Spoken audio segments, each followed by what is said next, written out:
DR Congo, the largest country and economy in Central Africa, is set to join the East African Community as leaders of the economic region led by Kenya warms up to Kinshasha. In the meantime, the banking sector is moving ahead already, with Equity Bank Group making inroads into DR Congo. Taking me through this latest development is Aristarchus Koreaweru, who is a neo fintechpreneur at the Kiwak Unlimited based in Nairobi, Kenya. A good evening to you, sir. It's good to have you on the program tonight. We appreciate your coming through. Oh, thank you very much, sir. Thank you so much, Aristarchus. What is the attraction for the East African communities warming up towards DR Congo? I think it's clear from a macroeconomics perspective that numbers, would attract business and flow of goods and services and people for that matter. So, DRC brings in 100 million people into the East African community. That's a huge market. DRC brings in an opportunity in terms of banking where, DRC only 6% out of the 100 million people, that's 6 million people, are banked. So it's a huge opportunity. If you look at DRC, you've got the mining sector that's properly thriving. You've got opportunities in agriculture. They've got about, the biggest arable land in Africa. You've got manufacturing and trade. If you tie that up into value chains, then you've got a huge opportunity there. But what are the economic and business relations between the East African economic giants, which is Kenya, by the way, and DR Congo, equally, which is also the giant of Central Africa? So you've got the biggest country in Central Africa and the biggest economy in East Africa seem to be warming up more with each other than the rest.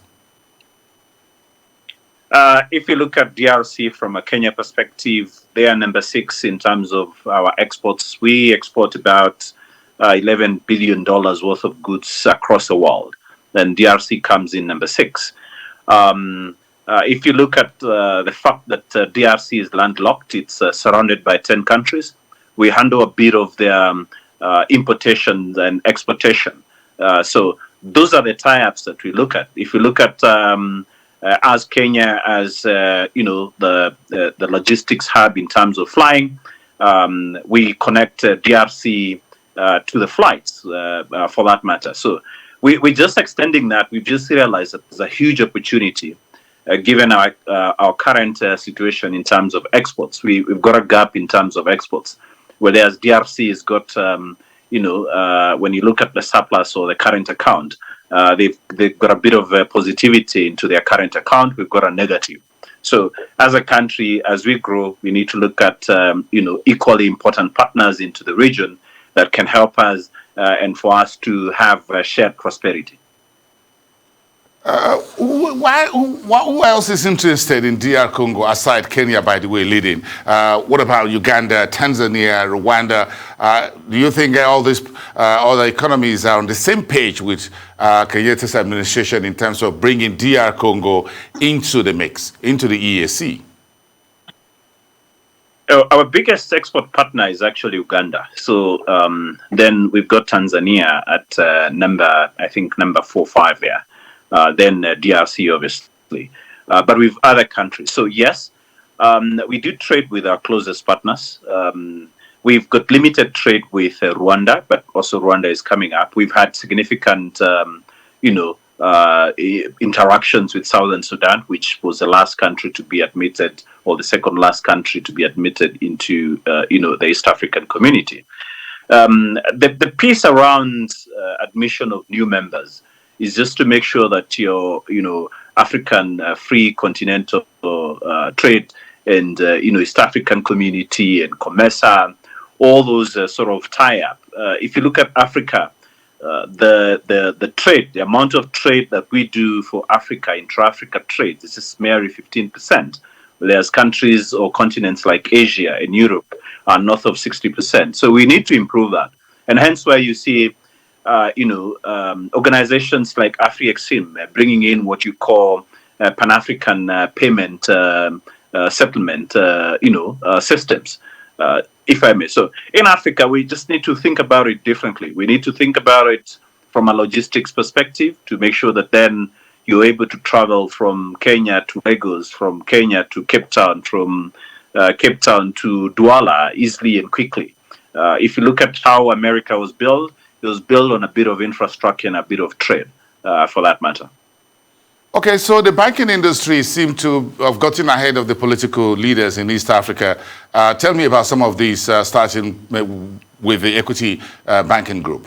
Who else is interested in DRC? What are they putting before? What are they putting before the folks, businesses, and the governments in DR Congo? I think, for clarity, the banking industry and the political, systems are moving in tandem. And I would say that because then when the launch of Equity Bank, BCDC, in DRC was actually done by both presidents, President Uhuru Kenyatta, President of Kenya, and Sekedi, President of, DRC. So they are moving in tandem. It's only that Equity Bank was a little bit in there a couple of years before and acquired one of the small banks and for about 15 billion Kenya shillings, and now is back into the market and acquired the entity at with an amount of about 80 billion Kenya shillings. We've seen, or we've had KCB, which is the second largest, biggest bank, looking at DRC as well, because Equity is number 2 now in terms of number of accounts and position. Equity and KCB have a balance sheet of about $10 billion each. So we expect other small banks. We've seen I&M looking at transactions in Rwanda. We expect that the banks in Kenya will move towards the southern market a little bit. Angola. I know somebody would want to hear that the banks in Kenya would want to move to West Africa. Well, West Africa has a bit of its, challenges, but then we'll also move into that direction.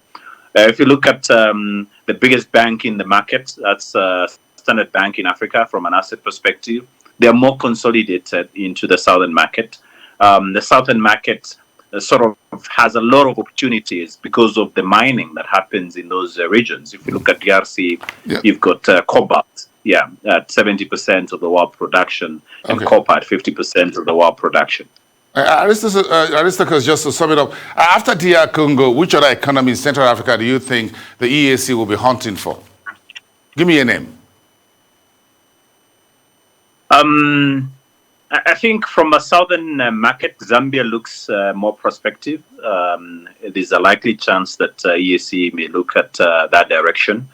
If we move a little bit to, central, Angola looks prospective, because then some of those markets have a bit of the same macro dynamics, agriculture, arable land, contributing to the GDP.